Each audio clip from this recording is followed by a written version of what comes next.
तो तमाम घराने कहीं न कहीं सड़कों पर आपको दिख जाएंगे। पहले शादी ब्याह में बुलाने से नहीं जाते थे। मेरी तो सरकार कभी आई नहीं और न मैं सरकार में आया। 10 घंटे बाद भी देख रहे हो कितने लोग उम्मीद से हनुमान बेनीवाल से मिलने के लिए, कागज देने के लिए। मेरे को कागज देने के बाद वो कहते हैं कि अब हमारा काम हो गया। आपके काम तो होते ही रहते हैं। मैं तो हमेशा, मेरी कहीं राय नहीं, मैं तो हमेशा जब से आया हूँ तब तक कभी सरकार किसी की, कभी मेरी तो सरकार कभी आई नहीं और न मैं सरकार में आया। मेरा मकसद था कि मैं राजस्थान के जवान किसानों को मजबूत करूं, इनको जागरूक करके सत्ता पे इनका कब्जा कैसे हो, शोषित पीड़ित दलित और अल्पसंख्यक हमारा किसान वर्ग का प्रयास कर रहा हूं। आप जानते हो देश जब आज़ाद हुआ था कितने साल लगे थे आज़ादी के, 150 साल से ज़्यादा का समय लगा। बहुत से क्रांतिकारियों ने अपने प्राण न्यौछावर किए, तब देश को आज़ादी मिली थी। एक दिन में सत्ता हासिल नहीं होती और मेरे से पहले राजस्थान में किसी नौजवान ने प्रयास भी नहीं किया कि पार्टी बना के और राजस्थान में और राजस्थान को जगाने के निकले। हुंकार के माध्यम से मैंने लड़ाई लड़ी, प्रयास किया और उसका परिणाम ये है कि आज 10 घंटे बाद भी देख रहे हो कितने लोग उम्मीद से हनुमान बेनीवाल से मिलने के लिए, कागज देने के लिए। मेरे को कागज देने के बाद वो कहते हैं कि अब हमारा काम हो गया, आपको हमने कागज दे दिया। इतना बड़ा भरोसा जो राजस्थान की जनता का मैंने जीता, राजस्थान के सर्व समाज का जीता, मेरे लिए सौभाग्य की बात है।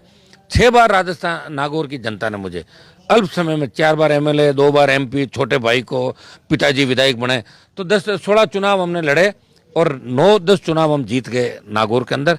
शायद बहुत कम परिवार राजस्थान या जिले में ऐसे होंगे जो लगातार इतने समय से राजनीति के अंदर रह के, और हमारे बदलाव आप कुछ भी नहीं देखोगे। अभी भी जो खींवसर का उपचुनाव था, वोट हमारा बढ़ा, कांग्रेस बीजेपी को एक कर दिया।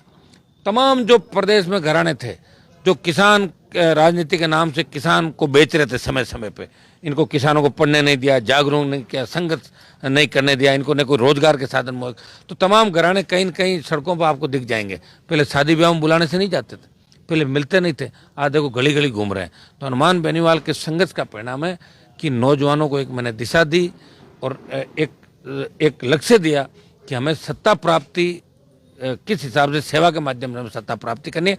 समय लग सकता है। कई लोग ये भी कह रहे हैं कि हनुमान जी तो खींवसर में हार गए। हनुमान जी तो शुरुआत ही 0 से करी थी।